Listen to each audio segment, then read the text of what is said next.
오늘은 성탄절을 준비하는 줄에서 애시도 설교를 잠시 중단하고 그 예수님에 대한 이야기를 좀 설교로 만들어 보았습니다. 특별히 좀 예전에는 그 예수님에 대한 어떤 이야기, 예수님에 대한 지식에 대해서 초점을 맞췄다고 한다면 오늘 좀 다른 생각을 좀 하면서 말씀을 좀 나누려고 하는데, 좀 예수님의 어떤 감정, 예수님의 마음이 어떤 것인가를 좀 헤아려 보는 어떤 그런 시간을 좀 가지려고 합니다.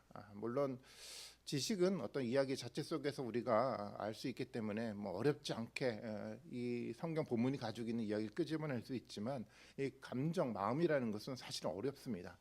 이 이야기 속에 담겨져 있고 숨겨져 있고 그렇기 때문에 이 마음을 끄집어내는 것은 결코 쉽지는 않지만, 그럼에도 불구하고 어떤 지식보다도 예수님의 마음과 예수님의 감정을 알아가는 것이 중요하지 않을까라는 생각에 아마 그러니까 제목도 그리스도 예수의 마음이라는 어떤 제목으로 정해서 좀 말씀을 좀 나누려고 합니다.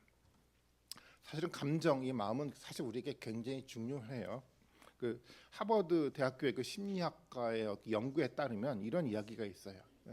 사람의 성취와 명예와 그 부를 만드는 요소는 한 80% 이상이 이 감정과 연관이 돼 있다고 합니다.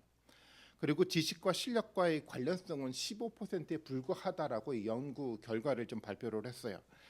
감정은 성공과 또 우리의 살아가는 일상과 인간관계에 있어서 그 무엇보다도 가장 중요한 역할을 한다는 거죠.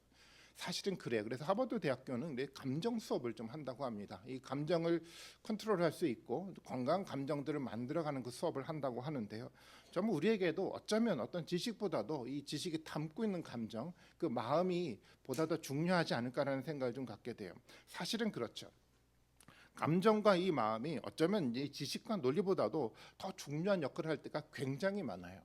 저도 사실은 사람들과 대화를 할 때 성경에 대한 이야기를 할 때 어떤 성경에 있는 지식과 어떤 권위 있는 이야기에 근거해서 논리적으로 굉장히 많이 설명을 하고는 하는데, 그럼에도 불구하고 아무리 논리적으로 아무런 지식을 많이 한다고 하더라도 상대방이 그냥 간단하게 싫어, 마음에 들지 않아 라고 결정을 내리면 이 지식이 다 의미가 없는 지식이 되어버리더라고요.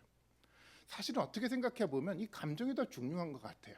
그래서 좀 목회를 하는 데 있어서도 어쩌면 이 지식에 대한 문제뿐만 아니라 이 감정을 잘 다룰 수 있는 사람이 목회를 하면 참 목회를 잘하겠다는 생각을 많이 갖기도 합니다. 사실 감정은 굉장히 중요합니다. 특별히 감정이 건강한 감정이 만들어져 가야 돼요.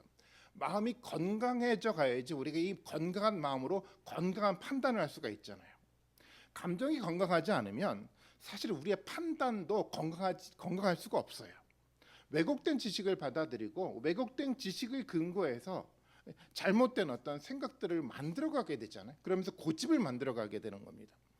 그래서 이 감정을 잘 통제하고 이 감정을 건강하게 만들어가는 것은 신앙에 있어도 그 어떤 것보다도 굉장히 중요하다고 생각을 했어요. 이 감정을 건강하게 만들어갈 수 있는 방법이 뭐가 있을까요? 우리는 알고 있죠. 바로 예수님의 마음과 예수님의 감정을 알고 그 마음을 닮아가려고 하는 것이, 그것이 가장 건강한 마음, 건강한 감정을 만들어가는 길이고 비결이라고 생각을 합니다. 그래서 오늘 본문을 통해서 정말 쉽지는 않지만 예수님이 이 말씀을 하시면서 어떤 이야기, 어떤 지식이 아니라 그것이 담고 있는 예수님의 마음, 그것이 담고 있는 예수님의 감정이 무엇인가를 헤아려 볼 수 있는 그런 시간이 좀 되기를 좀 원합니다. 사실 우리는 예수님에 대해 아는 것이 굉장히 많죠. 성령으로 잉태하셨고 동정녀 마리아에게 나셨던 분이 바로 예수님이라는 것을 너무도 잘 알고 있고요. 하나님의 아들로 이 세상에 오셔서 하나님의 사람들을 구원하기 위해서 예수님의 십자가에 달려 돌아가셨다는 것도 너무도 잘 알고 있어요. 뿐만 아니라 복음서에 있는 정말 특별한 예수님의 말씀도 우리가 너무도 잘 알고 있어요. 그런데 이런 말씀을 하시고 이런 일을 하고 계시는 예수님의 감정이요, 예수님의 마음이 보이지 않을 때가 너무도 많아요. 여러분 그렇지 않습니까? 그 말씀 속에 예수님의 마음과 예수님의 감정이 여러분 마음속에 느껴지고 있습니까? 사도 바울은 필리포서 2장 6절과 8절을 통해서 이 예수님의 마음이라고 얘기를 하면서 이렇게 표현을 하고 있어요. 제가 한번 읽어봐 드리겠습니다. 그는 하나님의 모습을 지니셨으나 하나님과 동등함을 당연하게 생각하지 않으시고 오히려 자기를 비워서 종의 모습을 취하시고 사람과 같이 되셨습니다. 그는 사람의 모양으로 나타나셔서 자기를 낮추시고 죽기까지 순종하셨으니 곧 십자가에 죽기까지 하셨습니다. 사도 바울은 이것이 바로 예수님의 마음이라고 설명을 하고 있어요. 어떻습니까? 이 말씀을 읽고 이 말씀을 들을 때 예수님의 마음이 여러분 느껴지십니까? 하나님과 동등했던 분이 그 동등함을 다 내려놓고 이 세상에 인간의 몸을 입고 이 세상에 오셨다고 얘기를 해요. 낮아지신 거죠. 그것뿐만 아니라 자신을 더 낮춰서 바로 이 인간을 위해서 바로 십자가에 죽기까지 하셨다라고 사도 바울은 고백을 하고 있어요. 이 두 단계에 걸쳐서 하는 이 낮아지심의 예수님의 마음을 여러분 이해가 좀 되십니까? 한번 이런 낮아짐을 여러분 한번 경험해 보시기는 하셨습니까? 어떻습니까? 그냥 우리는 어쩌면 그렇구나, 좋은 말씀이네라고 생각을 하고 있지, 이 말씀 때문에 정말 예수님 마음속에 있는 그 안타까움, 예수님 마음에 대한 그 감사함들이 우리 가운데 충분하게 느껴지지 않을 때가 너무도 많다라는 거예요. 물론 조금은 그 마음이 느껴질 때가 있어요. 하지만 그 조금의 마음은 예수님의 마음에 아마 1%도 되지 않을 거라고 생각을 합니다. 어떻습니까? 사실 사도 바울은 이 말씀을, 이 본문 속에 있는 그 6절과 8절의 말씀을 빌립보서에서 가장 중요한 말씀으로 사실은 다루고 있어요. 그만큼 이 사도 바울에게는 이 말씀이 삶에서 중요했고 사도 바울의 삶을 이끌어가는 가장 본질적인 원동력이 되었다라고 사실은 이야기를 하는 겁니다. 그래서 이 말씀에 있는 예수님의 마음을 알아야 돼요. 사도 바울의 빌립보서를 이해하기 위해서 단순한 지식이 아니라 정말 이 말씀에 담겨 있는 예수님의 그 강한 마음을 우리가 깨달아 알고 느낄 때 비로소 우리는 빌립보서 말씀을 읽을 수 있게 된다라는 겁니다. 어떻습니까? 이 말씀을 보면서 생겨나는 정말 예수 그리스도의 마음이 우리 가운데 다가오기 시작을 합니까? 사실 그렇지 않을 때가 너무도 많아요. 예수님을 알고 있기는 한데, 예수님에 대한 지식이 많기는 한데, 예수님 말씀을 듣기는 하는데, 그냥 우리의 감정은 알겠는데 도대체 이 말씀 가운데 담겨져 있는 그 예수 그리스도의 마음을 우리가 헤아리지 못할 때가 너무도 많다라는 거예요. 그렇다면 어떻게 우리는 이 성경 이야기를 통해서 단순한 지식이 아니라 예수님의 감정, 예수님의 마음을 알아갈 수 있겠습니까? 요한일서 1장 3절의 말씀을 한번 읽어보도록 하겠습니다. 요한일서 1장 3절 한번 띄었는데 같이 한번 읽어보도록 하겠습니다. 시작.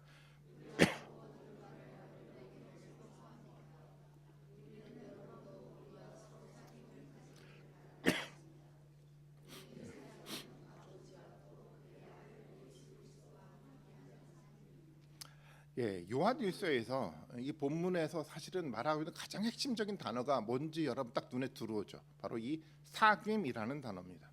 요한은요, 말씀을 배운다, 말씀을 공부한다라고 표현하지 않고 예수님과 사귄다라고 표현을 하고 있어요. 이 사귄다는 말은 우리가 일반적으로 생각하는 배운다, 공부한다라는 말과는 조금 다르잖아요. 이 사귐이라는 말은 영어로 펠로십이라는 단어인데요.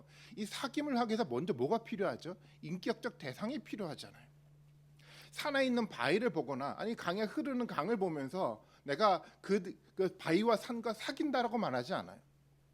사귐에 있어서 가장 중요한 것은 뭐냐면 그 사귐의 대상인 인격적 존재가 내 앞에 있어야 되지만 사귐의 과정들을 만들어갈 수 있는 겁니다. 그리고 그 사귐이라는 것은 그 인격적 대상과 함께 이야기하고, 때때로 함께 이야기하다 함께 웃기도 하고, 또 함께 기뻐하기도 하고, 때때로 함께 슬퍼하기도 하는 관계가 바로 이 사귐의 관계라는 겁니다. 예수님 말씀 속에서 우리는 이런 사귐을 해야 된다는 겁니다. 이런 사귐을 해야 비로소 우리가 한테 예수님의 마음을 알아가지 않겠습니까? 본문 속에서 요한은 두 가지 사귐에 대한 이야기를 하고 있잖아요. 첫 번째는 성도들과의 사귐을 말하고, 두 번째는 하나님과 예수님과 함께하는 사귐의 관계를 말하고 있어요. 요한은요, 첫 번째 하나님과 예수님과 사귐의 관계를 맺었던 사람이었어요. 사귀었어요. 예수님을 사귀었고 하나님을 사귀었어요. 그리고 그 사귐의 관계를 그대로 가지고 와서 누구와 사깁니까? 성도들 관계 속에서 사귐의 관계를 만들어가고 있다라는 거예요. 이 사귐의 관계가 굉장히 중요하죠. 어떻습니까? 여러분은 예수님과 지금 사귀고 있습니까? 말씀을 읽으면서 예배를 하면서 지금 예수님이라는 인격체 앞에서 내가 지금 사귐의 과정들을 만들어가고 있습니까? 이 사귐의 과정이 너무도 필요하다라고 저는 생각을 해요. 비슷한 얘기가 요한복음에도 나오는데 요한복음 15장 4절의 말씀입니다. 이렇게 기록하고 있죠. 내 안에 머물러 있어라. 그리하면 나도 너 이 안에 머물러 있겠다. 가지가 포도나무에 붙어 있지 아니하면 스스로 열매를 맺을 수 없는 것과 같이 너희도 내 안에 머물러 있지 아니하면 열매를 맺을 수 없다라고 얘기를 하고 있어요. 여기서 굉장히 중요하게 다가오는 단어가 있죠. 어떤 단어입니까? 머물라라는 단어예요. 이 머물다라는 단어는요, 단순한 공간적인 의미에서 한 공간 안에 머물다라는 개념이 아니고요. 이 머물다라는 단어는 함께 먹고 함께 이야기하고 함께 사는 것을 말하는 거예요. 예수님이 사람을 부르면서 하시는 이야기는 뭐냐면 내게로 와서 함께 먹고 함께 이야기하고 함께 살자라고 예수님이 우리에게 제안하는 겁니다. 우리는 이런 삶을 살잖아요. 우리는 하루 열심히 일을 하면서 살지 않습니까? 그리고 일이 끝나면 집에 들어옵니다.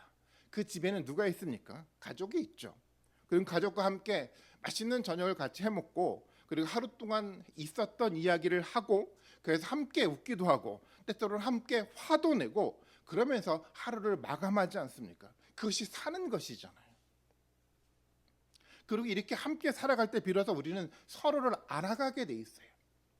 함께 살아가며 함께 먹고 함께 웃고 함께 화를 내고 이런 과정들을 통해서 그 사람의 마음을 알아가게 된다는 거예요. 예수님의 마음을 알아가는 것도 마찬가지 아니겠습니까? 사귐이 있어야 되는 거예요. 요한복음에 말하고 있는 것처럼 예수 그리스도 안에 머물러 있어야 된다는 겁니다. 예수 그리스도와 함께 살아야 된다는 거예요. 그래야 단순한 지식이 아니라 그 지식 속에 담겨져 있는 예수 그리스도의 마음을 우리가 느끼고 알 수가 있다라는 거예요. 우리 관계도 그렇지 않습니까? 함께 살아가지 않으면, 함께 사귐의 관계가 있지 않으면 서로 마음을 몰라요. 그리고 서로 간의 마음을 모르면 어떤 일들이 생겨납니까? 끊임없는 오해가 우리 가운데 만들어져 가지 않습니까? 그럴 수 있어요. 예수님과의 관계도. 예수님의 지식은 있는데 마음을 모르니까 예수님 말씀을 듣고서도 예수님과 끊임없는 오해 관계로 왜곡된 신앙을 가질 때가 너무도 많다라는 거예요. 이 사귐을 우리가 하는 것은 너무도 중요해요.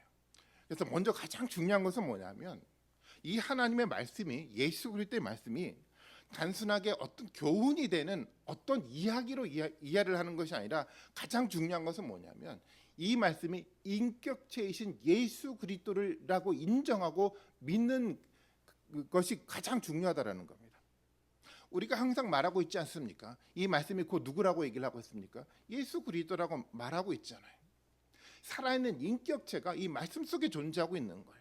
그래서 우리는 말씀을 대할 때 어떤 교훈의 이야기로 도덕적 이야기로 듣는 것이 아니라 한 인격체를 앞에 두고 그 인격체와 사귀며 이야기하는 과정으로 이 말씀을 대할 줄 알아야 되는 겁니다. 그래야 사귈 수가 있는 거잖아요. 어떻게 사귀어가야 합니까? 우리는 너무 사귐의 과정들을 사랑과 너무도 많이 가져와서 그래서 우리는 너무도 잘 알고 있어요. 그런 사귐의 과정을 예수님과 말씀과 함께 한번 해보십시오. 그럴 때 비로소 우리는 예수 그리스도의 마음을 이해할 수가 있어요.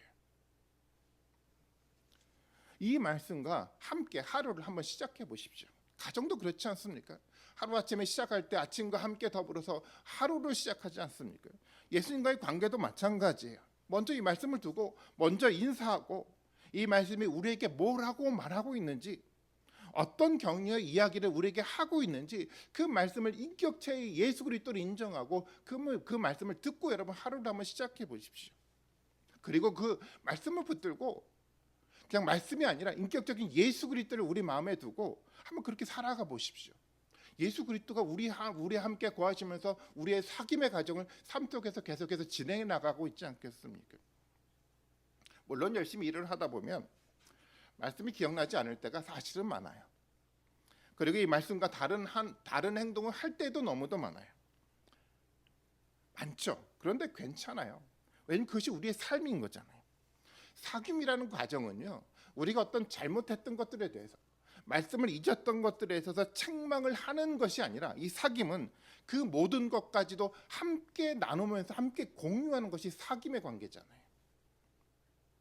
그래서 하루의 삶을 집에 와서 하나님과 함께, 예수 그리스도와 함께 이야기 한번 해보십시오. 때때로는 화도 내고, 때로는 기뻐하기도 하고, 때때로는 흥분하기도 하고, 울어보기도 하고, 때때로 나의 모습을 책망해 보기도 하면서 예수 그리스도와 한번 사귐의 관계를 가지고 하루를 마무리 한번 해보십시오. 그리고 그 사귐의 관계 끝날 쯤 무렵에 하나님께 조용히 한번 기도해 보십시오. 그런 과정들이 사귐의 과정 아닐까요? 이런 사귐의 과정이 있을 때 성경을 통해서 단순한 지식이 아니라 예수 그리스도의 마음을 통해서 생겨난 참된 인격이 우리 가운데 느껴지고 보여지지 않겠습니까? 저는 가장 좋은 것이 가족이 함께하는 사귐이라고 생각을 해요. 가족이 함께 모여서 예수 그리스도와 함께 사귐의 과정들을 한번 만들어 가보십시오. 부부와 함께 만들어 가보시고요. 자녀들이 있다고 한다면 자녀들과 함께 이 사귐을 한번 같이 한번 해보십시오. 그리고 같이 예수 그리스도의 마음을 여러분 알아보십시오. 그 가운데 예수 그리스도의 평화가 있지 않겠습니까? 그 가운데 정말 예수 그리스도만이 줄 수 있는 참된 가정의 행복이 그 가운데 거하게 되지 않겠습니까? 저는 이 사귐이 정말 중요하다고 생각을 해요. 왜냐하면 이 사귐이 있을 때 예수님이 그 사귐 안에 거하셔서 예수님이 복음의 일을 하시기 때문에 그런 거예요. 예수님은 교회를 통해서 또 복음의 일을 감당하기를 원하는데 어떨 때 복음의 일을 감당하냐면 바로 예수 그리스도와 사귐의 관계를 맺는 사람들이에요. 예수 그리스도와 함께 사귐의 관계를 맺는 그 공동체와 그 교회 안에 예수 그리스도가 거하셔서 예수 그리스도가 일을 하신다라는 겁니다. 그리고 그 예수 그리스도가 일하시는 것을 우리가 목도하면서 그리고 우리는 더욱더 깊은 사귐의 관계를 만들어갈 수 있게 되는 거예요. 빌립보서 1장 5절의 말씀 봐볼까요? 이렇게 표현을 하고 있어요. 여러분이 첫날부터 지금까지 복음을 전하는 일에 동참하고 있기 때문이다 라고 얘기를 하고 있어요. 사도 바울은 앞서서 어떤 얘기를 했냐면 나는 너희를 생각할 때마다 감사하고 하나님께 기뻐합니다 라고 얘기를 하면서 그 이유를 이렇게 제시하고 있어요. 첫날부터 지금까지 복음을 전하는 일에 동참하고 있기 때문이다. 사실은 이 말씀은 성경 원어를 문자 그대로 번역한 것이 아니라 사실은 의미를 살려 의역한 것입니다. 근데 저는 이 의역이 본문의 의도에서 벗어났다고 생각을 해요. 다시 번역해야 된다고 생각하는데 그래서 저는 이렇게 번역을 해야 된다고 좀 생각을 합니다. 첫날부터 지금까지 복음 안에서 하는 너희의 교제 때문에 내가 행복하고 내가 감사하다는 의미의 말이라는 겁니다. 사도 바울이 감사하고 기뻐했던 것들은 너희가 어떤 행위, 복음을 전한 행위 때문에 일어나는 기쁨과 감사가 아니라 너희 안에서 그리스도 안에서 함께 교제하는 모습을 볼 때마다 내가 행복하고 감사하다는 의미의 말이었어요. 여기서 중요한 단어가 바로 이 교제라는 단어예요. 이 교제가 있기 때문에 사도 바울은 행복했어요. 왜 그러냐면 사도 바울이 이런 마음을 갖고 있었거든요. 예수 그리스도 안에서 복음 안에서 교제를 할 때 그 안에 누가 거하십니까?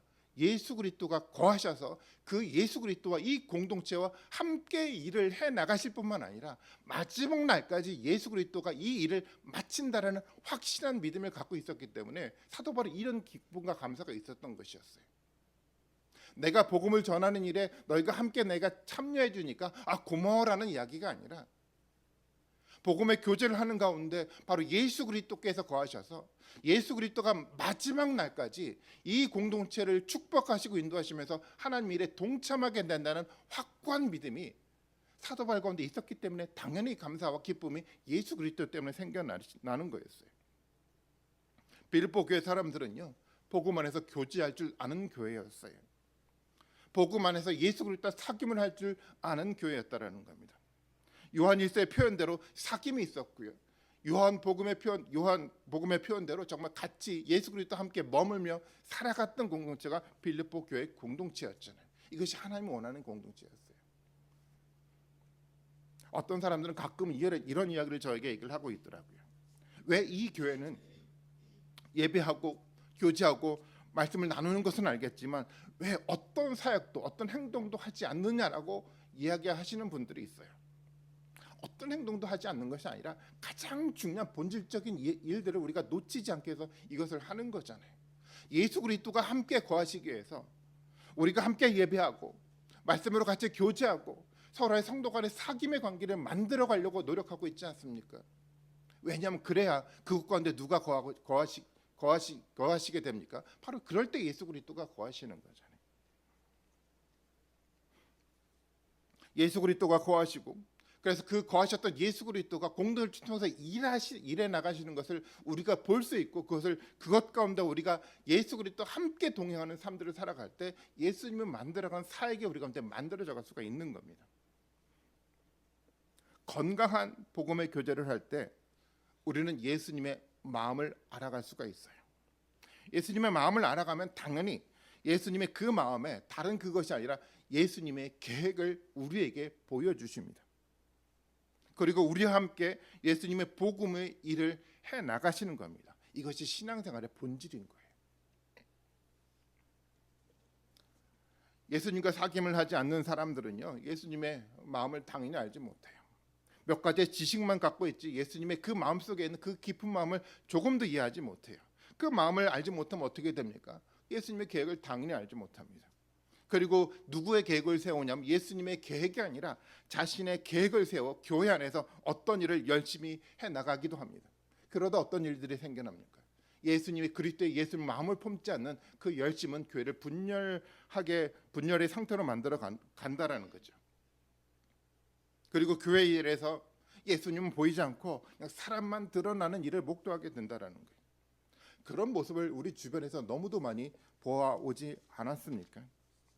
왜 그렇습니까? 예수 그리스도와 사귐이 없기 때문에 이런 일이 일어나는 거였어요.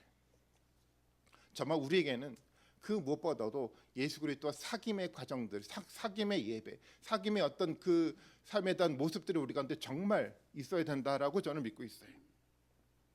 그렇다고 한다면 정말 누가 예수님과 사귐의 삶들을 살아가는 사람일까요?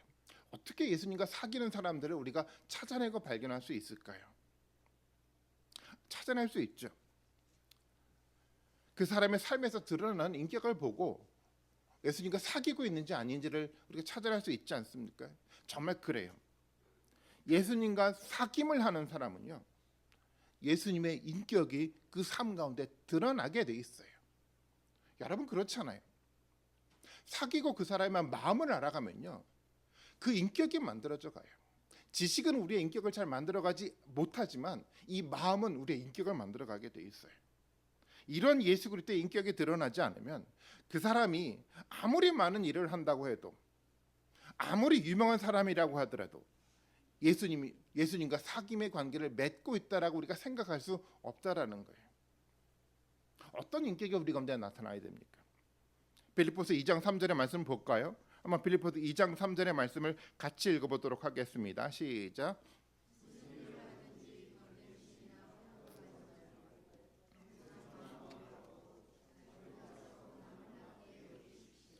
예수 그리스도의 마음이란 얘기를 하고 사도 바울은 이런 얘기를 하고 있었어요. 어떤 일을 하든지 무슨 일을 하는 것이 중요한 것이 아니라 어떤 일을 할 때마다 어떤 태도가 나타나야 된다는 거죠. 겸손한 태도요. 자기보다 서로 남을 낮게 여기는 그런 겸손한 태도가 나타나야 되는 겁니다. 예수 그리스도와 사귐의 관계를 가진 사람은요, 나보다 남을 낮게 여길 줄 아는 그런 겸손한 태도가 만들어져 갈 수밖에 없어요. 예수님이 이 땅에 오실 때 겸손한 모습으로 오지 않으셨습니까? 예수님이 우리가 예수님보다 낫기 때문에, 우리가 예수님보다 훌륭하기 때문에 그런 겸손을 가지신 거 아니시잖아요. 우리는 예수님 앞에 고개를 들 수조차 없는 사람들이었어요. 그럼에도 불구하고 예수님은요, 우리를 낮게 여기시고 예수님은 십자가에 달려 죽으셨다라는 겁니다. 남을 낮게 여긴다라는 이야기는 저 사람이 나보다 훌륭하기 때문에, 저 사람이 나보다 많은 지식을 가지고 있기 때문에, 그렇기 때문에 내가 겸손하게 그 사람을 대하는 것이 아니라, 비록 그렇지 않다고 하더라도, 때때로 훌륭하지 않은 것 같다는 느낌이 들더라도, 저 사람이 나와 지위가 낮다고 하더라도, 배움의 지식이 조금만 있다고 하더라도, 그럼에도 불구하고 그 사람을 낮게 여길 줄 아는 이 겸손의 태도가 예수 그리스도와 사귐의 관계를 갖는 사람에겐 나타날 수밖에 없어요. 왜냐하면 예수님이 우리를 그렇게 겸손한 태도로 우리를 살리셨기 때문에 너무도 당연한 것 아니겠습니까? 어떻습니까? 이런 겸손이 우리 가운데 지금 나타나고 있습니까? 나에게 좋은 사람들이요, 마음에 드는 사람들에겐 얼마든지 겸손할 수 있어요. 하지만 그렇지 못한 사람들조차도 낮게 여기고 겸손한 태도, 겸손한 마음을 여러분 갖고 계십니까? 만약에 이런 마음이 우리 가운데 있지 않다고 한다면 이유는 한 가지예요. 예수 그리스도와 사귀지 않았거든요. 예수 그리스도와 함께 살지 않았기 때문에 그런 거예요. 오히려 단순하게 예수님에 대한 지식만 우리 머릿속에 가득하기 때문에 이런 겸손함이 우리 가운데 사라져 간 것입니다. 또 겸손함, 또 이런 예수 그리스도의 마음을 아는 사람들은 어떤 삶의 모습이 나타납니까? 2장 4절의 말씀인데 이런 표현을 하고 있어요. 또한 여러분은 자기 일만 돌아다보지 말고 서로 다른 사람들의 일을 함께 돌보아 주십시오라고 사도 바울은 얘기를 하고 있어요. 이것이 예수 그리스도와 사귐의 관계를 갖는 사람들의 삶의 모습인 겁니다. 예수님의 마음을 아는 사람은요, 자기 일만 돌아다보지 않아요. 다른 사람의 일도 함께 돌아다볼 줄 아는 사람을 말하는 겁니다. 물론 자기를 다 팽개치고 다른 사람을 돌보라는 이야기가 아닌 겁니다. 자기를 돌보는 것이 너무도 중요해요. 하지만 똑같이 자기 일뿐만 아니라 다른 사람의 일도요, 교회의 일도 똑같이 중요하다는 것을 인식하고 함께 돌볼 줄 아는 태도를 갖게 되어 있다는 겁니다. 내가 중요하고 다른 사람은 중요하지 않은 것이 아니라 모두가 다 중요한 거예요. 그렇기 때문에 나를 돌볼 뿐만 아니라 다른 사람들을 돌볼 줄 아는 마음을 가진 그 태도가 바로 예수 그리스도의 마음을 가진 사람들에게 나타날 수밖에 없어요. 어떻습니까? 우리에게 나를 돌보는 것은 모두가 다 열심히 하고 있잖아요. 그만큼 다른 사람의 아픔들을 같이 공유하며 그 사람들의 일을 돌볼 줄 아는 마음이 우리 가운데 생겨나고 있습니까? 저는 지난번 우리 돌아가신 우리 김정희 집사님 장례 예배 때 정말 많은 사람들이 참석한 것을 보고 너무 기뻤습니다. 사실 어떻게 생각해 보면 그냥 지나쳐도 되는데, 그럼에도 불구하고 집사님을 잊지 않고 돌보는 그런 많은 사람들이 교회 가운데 있다라는 것 때문에 기뻐했어요. 왜 이런 일들을 만들어 갑니까? 이유는 한 가지잖아요. 그리스도의 마음 때문에 이런 일들이 벌어져 간 것 아니겠습니까? 물론 장례 예배 참석하지 않았다고 예수님 마음을 모르는 사람이라고 말하는 것이 아닙니다. 모두가 중요한 일이 있고 사정이기 때문에 모두가 다 참석할 수는 없어요. 그럼에도 불구하고 정말 많은 사람들이 함께 참여하면서 마지막으로 보내드리지 않았습니까? 왜냐하면 전 그리스도 예수의 마음이 우리 가운데 있기 때문이라고 생각해요. 풍성하지 않지만 그럼에도 불구하고 우리 예수 그리스도의 사귐의 관계를 통해서 조금씩 우리 마음 가운데 예수 그리스도의 마음이 심겨져 가고 있지 않습니까? 그렇기 때문에 이런 일들을 해나가는 거잖아요. 예수님은요, 어떤 기대를 가지고 이 땅에 오셨어요. 어떤 마음과 어떤 목적을 가지고 이 땅 가운데 오셨습니다. 어떤 마음과 어떤 목적이었을까요? 예수님은 바로 이런 사람이요, 예수님의 마음을 가지고 있는 이 공동체를 세우기 위해서 이 땅 가운데 오시지 않았겠습니까? 빌립보서 말씀을 또 한번 보도록 하겠습니다. 빌립보서 2장 2절의 말씀입니다. 2장 2절을 같이 한번 읽어보도록 하겠습니다. 시작.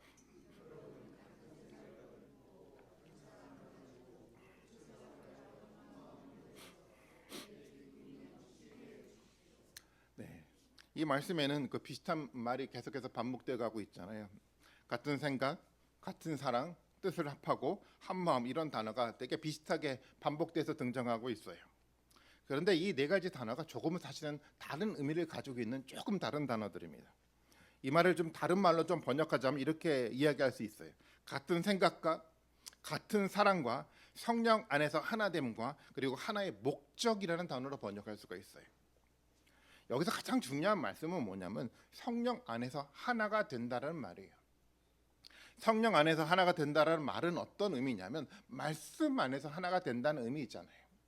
성령이 우리 가운데 무엇을 가르쳐주고 있습니까? 예수 그리스도의 말씀을 가르쳐주고 있잖아요. 그래서 성령 안에서 하나가 된다는 것은 성령을 통해서 말씀해 주시는 그 말씀으로 하나가 된다는 것을 의미하고 있는 겁니다. 교회는요, 가장 중요한 것이 바로 이 성령으로 통해서 주어지는 이 하나님의 말씀으로 하나가 되는 것이 중요한 거예요. 어떤 사람을 중심으로 하나가 되는 것이 중요하지 않아요.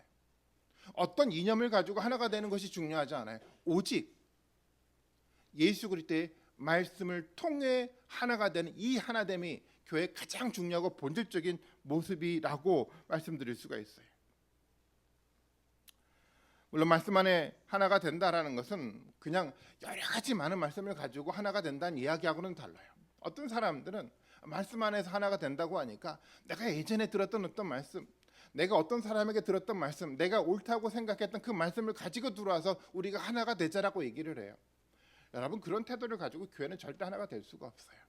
각자 자신이 가지고 있었던 그 말씀에 대한 이해가 아니라, 어디서 뭔가를 들었던 그 말씀에 대한 이해가 아니라 우리 속에 함께 나누고 있는 이 말씀 안에서 하나가 될 때 비로소 우리는 하나가 될 수가 있는 겁니다.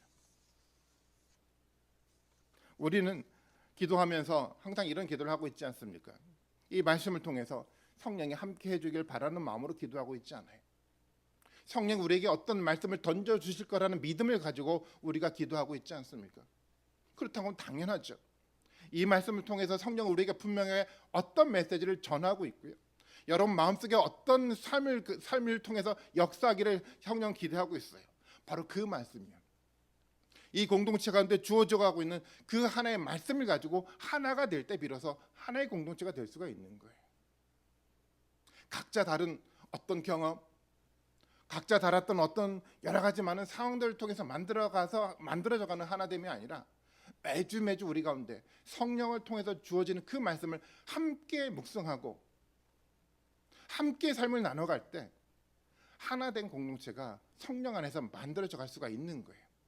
사도 바울이 말하는 이 하나된 공동체가 바로 그런 모습으로 만들어져 가고 있다는 거예요. 하나된 공동체가 만들어져 가면 당연히 어떤 모습이 만들어져 가면 생각이 같아질 수밖에 없어요.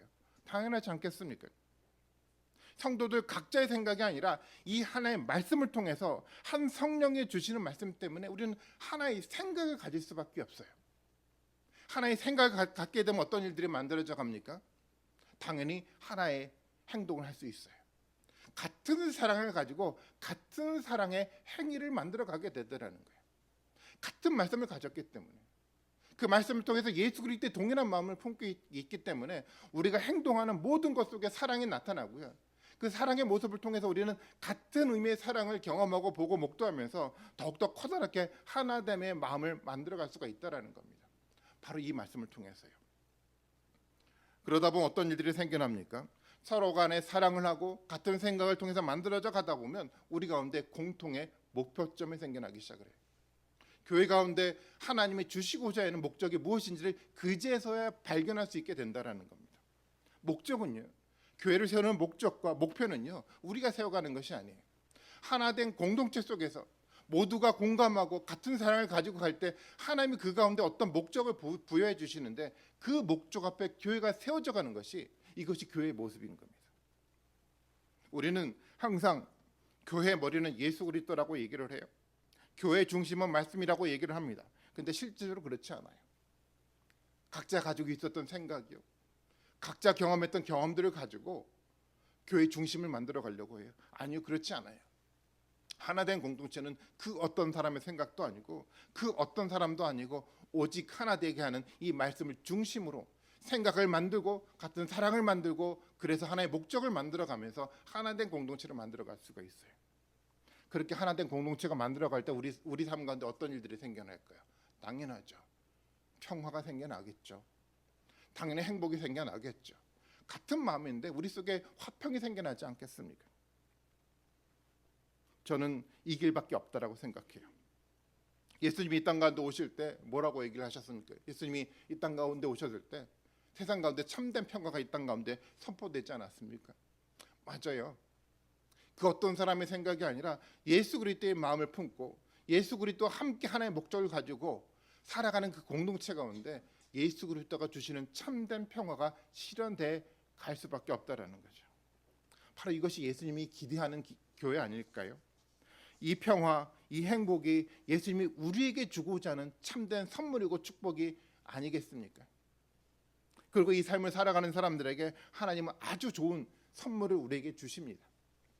성찬절만 되면 우리 선물을 받고 싶어 하잖아요. 맞아, 그래요. 선물을 받고 싶어 해요. 어떤 선물을 여러분 받기를 원합니까? 저는 이 선물을 여러분들이 받았으면 좋겠어요. 빌립보서 2장 9절부터 12절까지 말씀인데 이렇게 기록하고 있어요. 그러므로 하나님께서는 그를 지극히 높이셨대요. 모든 이름 위에 뛰어난 이름을 그에게 주셨다라고 얘기를 합니다. 누구에게? 정말 철저하게 낮아지셨던 예수 그리스도에게 하나님 하시는 말씀이에요. 예수 그리스도는 낮아지셨는데 누가 높이십니까? 하나님이 그를 높이신다라는 거예요. 그래서 하늘과 땅 위와 땅 아래에 있는 모든 것들이 다 예수의 이름 앞에 무릎 꿇게 만들어 간다라는 거죠. 모두가 예수 그리스도는 주님이시라고 고백하고 하나님 아버지께 영광을 돌리게 하셨다라고 얘기를 하고 있어요.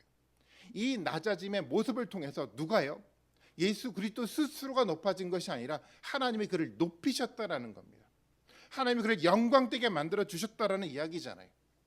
이 이야기는 예수님에게만 해당되는 이야기가 아니라 예수 그리스도의 마음을 가지고 살아가는 모든 사람들에게 해당되는 말씀이에요.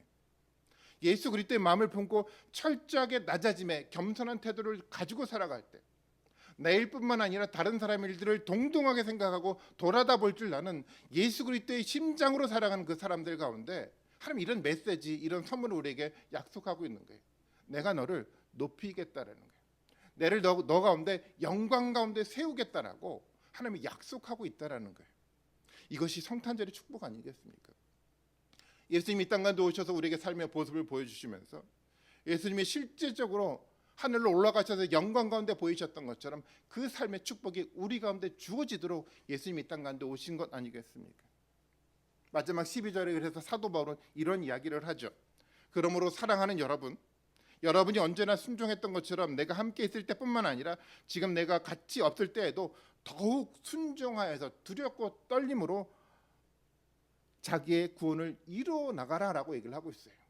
여기서 말하는 자기의 구원은 뭐를 말하는 거냐면 우리가 끊임없이 낮아지셨을 때 하나님이 높아지시는 그 경험을 바로 구원이라고 표현한 겁니다. 하나님 우리에게 끊임없이 낮아져도 된다라고 얘기를 하고 있어요. 예수 그리스도의 마음을 품고 때때로는 우리가 상처가 될지 모르겠지만 그 마음을 가지고 살아가라라고 예수님 얘기를 하고 있어요.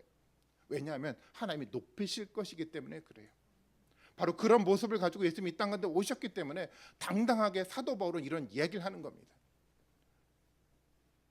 여러분 겸손하게 낮아지시는 예수 그리스도의 마음을 가지십시오.